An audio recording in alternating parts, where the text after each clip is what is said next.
5 brands are charging you for a name and 4 decades of marketing spend.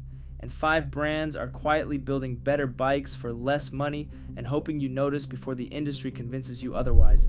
This is not a ranking of which bikes look best in a showroom or which logos carry the most social weight at a Sunday morning group ride.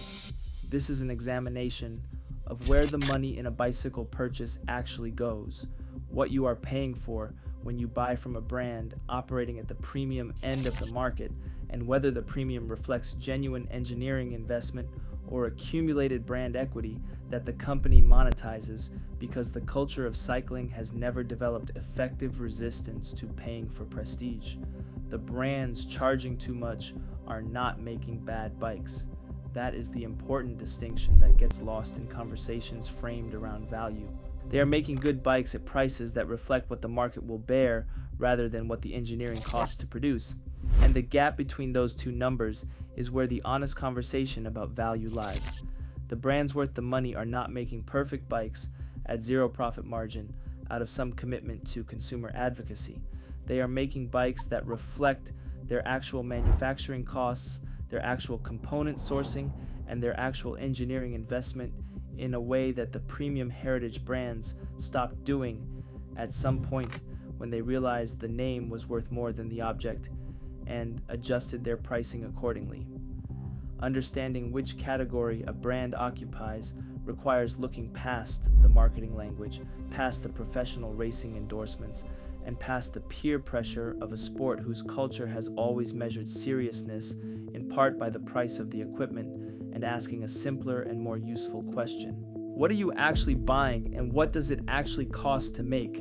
The first brand charging more than the engineering justifies is one that has been synonymous with high-end road cycling for so long that questioning its value proposition feels almost culturally offensive to the riders who have built their cycling identity around owning it. Italian heritage brands operating at the top of the road market have refined the art of charging for provenance to a level that should be studied in business schools. The frame arrives in packaging that communicates luxury before the bike is even assembled. The paint is deep, carefully applied, and visually distinctive at distance. The geometry reflects decades of professional racing feedback and is genuinely excellent. The ride quality is real. And the price premium over a Taiwanese or Chinese manufactured carbon frame built to equivalent engineering specifications using equivalent raw materials runs between 40 and 60%, none of which reflects a difference in the physical object, and all of which reflects the accumulated marketing investment of a brand that understood decades ago that cycling culture would pay for the feeling of ownership as much as for the object itself. That is not fraud. It is commerce operating exactly as commerce operates when a brand has successfully made itself into a symbol. It is also not value in any engineering sense of the word, and the rider who buys one of these frames because they believe the Italian manufacturing stamp means the carbon layup is superior to what comes out of the same Taiwanese factory under a different decal set is making a purchasing decision based on a story rather than a specification. The second brand in this category built its premium position through professional racing success so thoroughly documented and so consistently marketed that the association between the logo and winning has become reflexive in the minds of serious cyclists across multiple generations. The bikes are excellent, the engineering is genuine, the research and development budget is real, and the results of that investment are visible in frame designs that have influenced the entire industry. The price premium is also real, running 30 to 50% above comparable carbon bikes from direct-to-consumer brands using equivalent components and frame materials, and the majority of that premium is not engineering cost. It is the cost of maintaining a professional racing program, a global retail distribution network, a marketing infrastructure, and a brand positioning strategy that requires the consumer to feel they are buying access to professional performance rather than a bicycle. The consumer is buying a bicycle, a very good bicycle sold at a price that reflects everything surrounding its manufacture, rather than its manufacture alone. The third brand in the overpriced category operates differently from the heritage European brands and deserves its own examination because its pricing strategy is more recent, more deliberate, and more clearly visible as a strategy rather than as an organic consequence of brand history. This is the American performance brand that entered the premium market with a positioning built explicitly around the idea that their bikes were more innovative, more aerodynamically advanced, and more thoroughly engineered than anything the European establishment was producing. The claim had merit in the early years when the wind tunnel investment was genuine and the frame designs were ahead of the established competition by a measurable margin. The pricing reflected real differentiation. The problem is that aerodynamic frame design is no longer a proprietary advantage.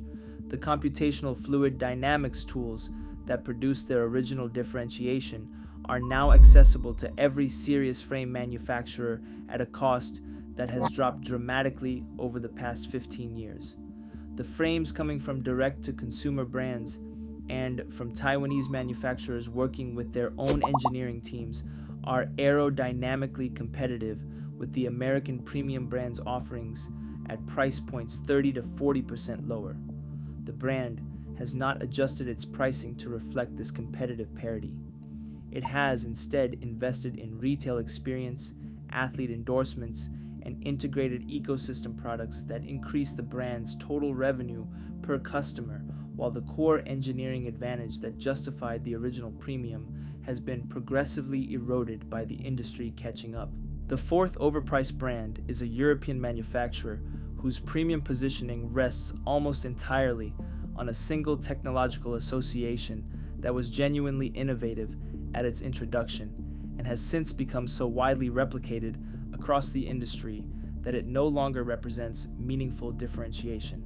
The brand charges as though the innovation is still proprietary. The market continues paying as though it cannot find the equivalent elsewhere, which it can, for significantly less money because the patents expired and the manufacturing knowledge distributed through the supply chain years ago.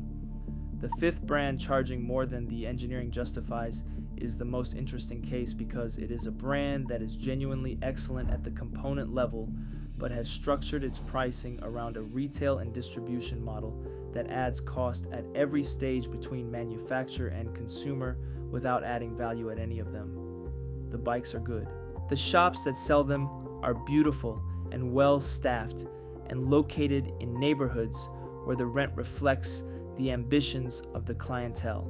Every dollar of that overhead arrives in the purchase price of the bicycle, which is a legitimate business model and a poor value proposition for a rider who would prefer to pay for engineering rather than for the aesthetic experience of the purchase environment. The five brands worth the money share a characteristic that is more structural than aesthetic. They have built their businesses around reducing the distance between the cost of manufacturing and the price the consumer pays, either by selling direct and eliminating the retail margin, by manufacturing at scale in facilities they control directly, or by targeting a specific performance tier and refusing to move upmarket into the brand premium territory where margins improve and engineering investment per dollar paid decreases. The first brand worth the money is a direct-to-consumer operation that manufactures in Taiwan using the same factories, the same carbon fiber grades, and in some cases the same molds as brands charging twice the price under different decals. The frame is not identical to the premium branded equivalent in its geometry or its layup schedule because the direct-to-consumer brand invested in its own engineering rather than simply rebranding an off-the-shelf design. But the manufacturing quality is equivalent. The component specification at any given price point outperforms the heritage brand equivalent by a significant margin because the eliminated retail markup goes into the build rather than into a shop's quarterly revenue target, and the rider who buys one gets more bicycle per dollar than almost any alternative in the market. The second brand worth the money is a mid-sized manufacturer that has built its entire product strategy around a single clear value proposition. If you want more honest examinations of which brands in cycling are actually delivering engineering value versus brand value, subscribing means you will not miss the next one.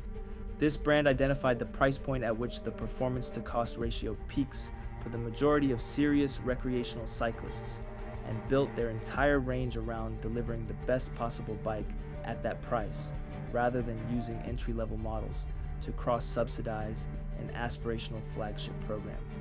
The result is a range where every bike feels like it was designed for the person buying it rather than for the marketing story surrounding it. The third brand, Worth the Money, operates in the steel and titanium segment of the market, builds frames to order in small batches using materials and construction methods that have no planned obsolescence, and charges prices that reflect actual skilled labor and actual material cost without a brand premium layered on top.